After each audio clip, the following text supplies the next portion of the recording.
my vlog. Isang magandang hapon sa inyong lahat mula dito sa Lasak City. At ito na nga ang mga latest na mga intriga galore na pinagchichismisan na mga taga 5-6 community.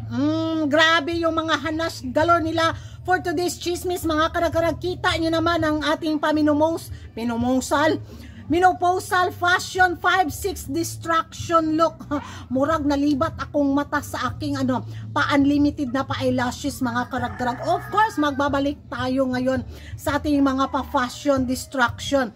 Dahil nga sa mga latest na mga pa-intriga na kung saan binanata na naman si CJ sa nangyaring ngang pa-speech galore sa passaging ceremony ng Miss Grand Philippines 2025 na kung saan may dinagdag ang Miss Grand International Organization sa kanilang papageant na 5B na ang kanilang hinahanap.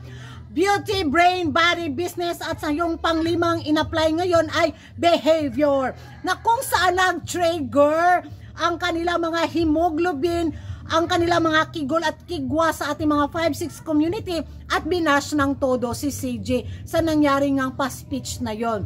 So look who's talking daw, kung behavior daw yung pag-uusapan na kung saan sinuportaran daw ni Rachel Gupta si CJ nung claim niya yung Corona bitaw bilang first runner-up.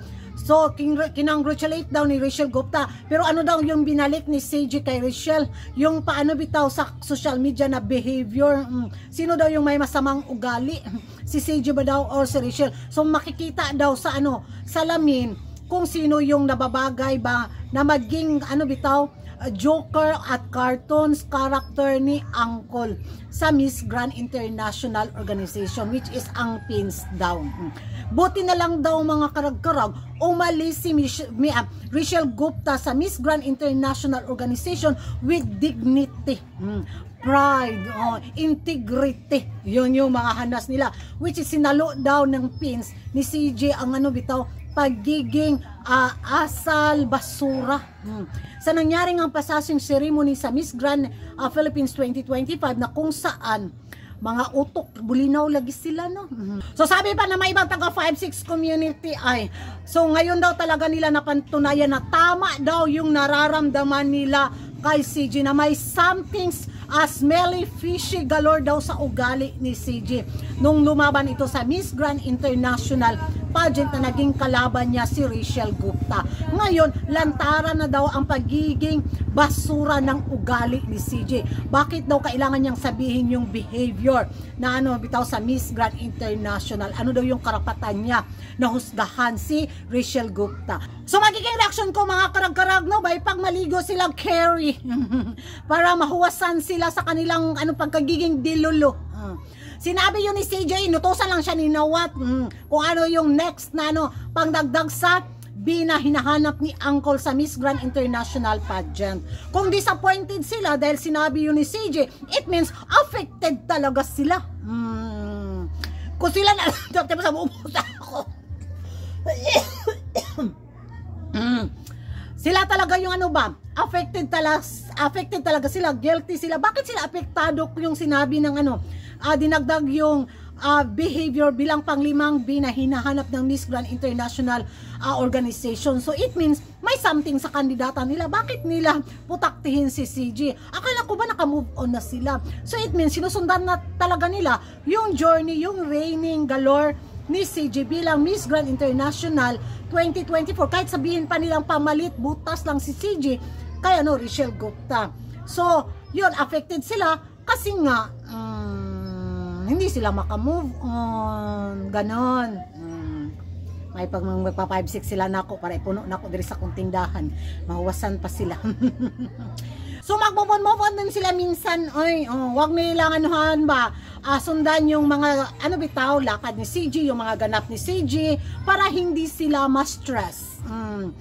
Asikasuhin na lang nila si Rachel. Bakit nila kailangan pang bantayan si CJ? For what? Dahil hindi nila tanggap na naligwak ganon yung pambato nila bilang sa Miss Grand International 2024 na ngayon si CJ talaga yung pinagbuntunan nila ng galit. Uy, wag ganon mga taga 5-6 community. Kung isa kayo sa magiging ngayon mortal na bitaw kaaway ng taga pins, mali kayo. Wag kami. Kay na manimaho na jud ta diring ilok tanan. Ewan ko sa inyo mga karagkarag kung ano yung magiging reaction nyo dito nga sa nila, banat nila kay CJ na very disappointed sila sa sinabi ni CJ na panglimang B na hinahanap ng Miss Grand International Organization ang behavior. Nagbinugo lang yun sila. Yun yung magiging ko talaga period na reaction ko mga karagkarag. Sinabi lang yun ni CJ dahil yun yung sinabi ni Uncle.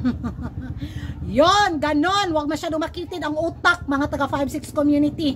Don't use your brain too much, so small. Ano yun, Kuragan? Basta, yun na yun. English ni Kuragan.